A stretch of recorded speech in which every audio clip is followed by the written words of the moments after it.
সানি আব্দুল্লাহ একটু করে বলার চেষ্টা করেছিলেন আন্তর্জাতিক অপরাধ ট্রাইব্যুনালের কথা।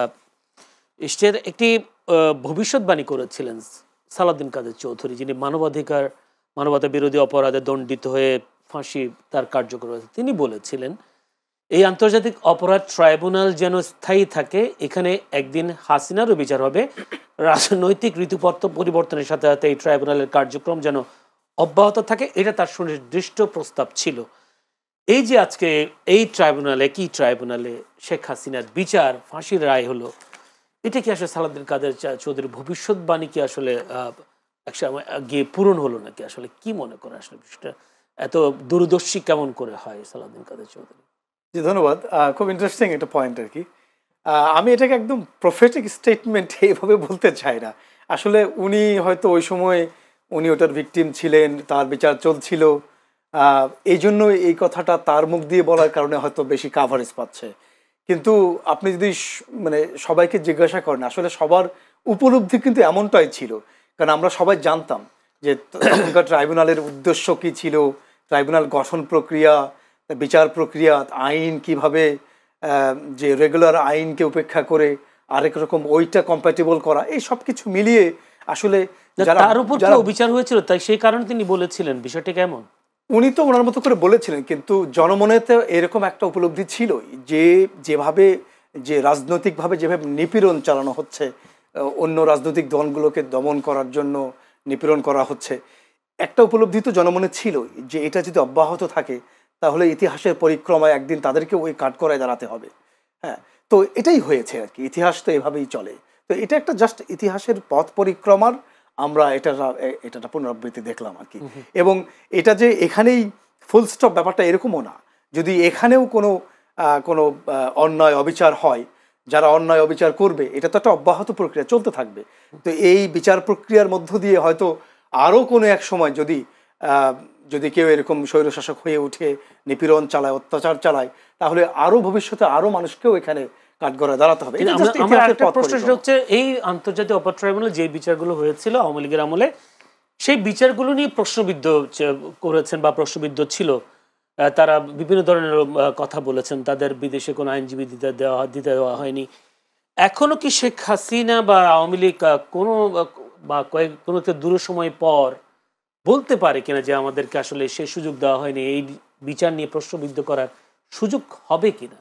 আগেকার ট্রাইব্যুনালে তো সবগুলো তো এই মানে একলা ঘরে এরকম করা, এখন তো এটা লাইভ টিভি, এটা একটা অভূতপূর্ব ঘটনা। বাংলাদেশের বিচারিক কার্যক্রম এটা রাষ্ট্রীয় টেলিভিশনে লাইভ চলছে, এবং আজকের যে রায় হলো বিভিন্ন জায়গায় মোড়ে মোড়ে বড় পর্দায়, এটা তো অভূতপূর্ব। কোনো কিছু প্রশ্নবিদ্ধ করা যায়, কিন্তু এমনটা অভিযোগ তো আসলে জোরালোভাবে আসে নাই যে কোন সুনির্দিষ্ট জায়গায় তাদেরকে সুযোগ দেওয়া হয় নাই, তাদেরকে রিপ্রেজেন্টেশন দেওয়া হয় নাই, তারা আসতে চেয়েছিল, আত্মসমর্পণ করতে চেয়েছিল, কোনো সুযোগ দেওয়া হয় নাই, তাদেরকে কোনো একটা কালো আইনের মাধ্যমে বা কোনো ইনকনসিস্টেন্ট কোনো সাক্ষী নিয়ে, এমনটা তো আসলে নেই কোনো।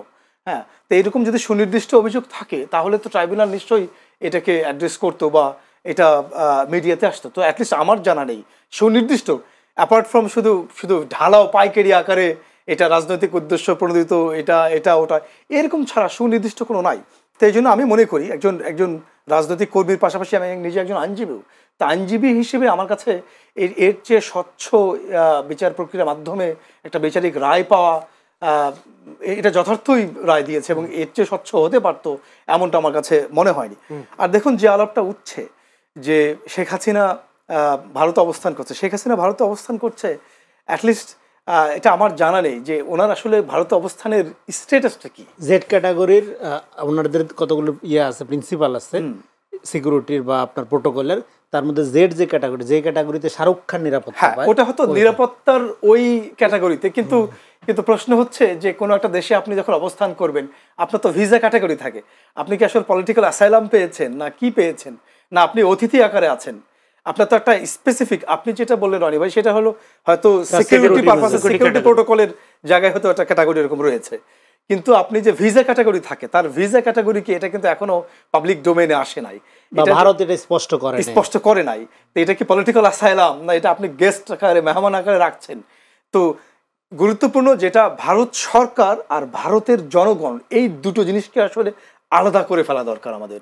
এই দিল্লি সরকারকে যদি আপনি ভারতের জনগণ থেকে যদি আলাদাভাবে আলাদা লেন্স দিয়ে যদি আপনি দেখেন তাহলে একটা দারুণ একটা কাজ হবে। দেখুন, ভারতের মানুষের মধ্যে এই সচেতনতা বা এই উপলব্ধি সৃষ্টি করাটা প্রয়োজন যে তাদের সরকার যে সিদ্ধান্তগুলো গ্রহণ করছে এগুলো শুধুমাত্র তাদের প্রতিবেশী দেশগুলোর সাথে শুধুমাত্র এই ঘৃণা উৎপাদন করছে এবং বন্ধুত্ব থেকে দূরে সরে আসছে। দেখুন, প্রতিবেশী কোনো রাষ্ট্রের সাথে ভারতের কোনো সুসম্পর্ক বা বন্ধুত্বপূর্ণ সম্পর্ক আছে এমনটা দাবি করা যাবে না। আপনি যদি ভারতকে মানে ধর্মীয় বিবেচনাও দেখেন, ভারত তো একটা বিপুল হিন্দু সংখ্যাগরিষ্ঠের একটা দেশ।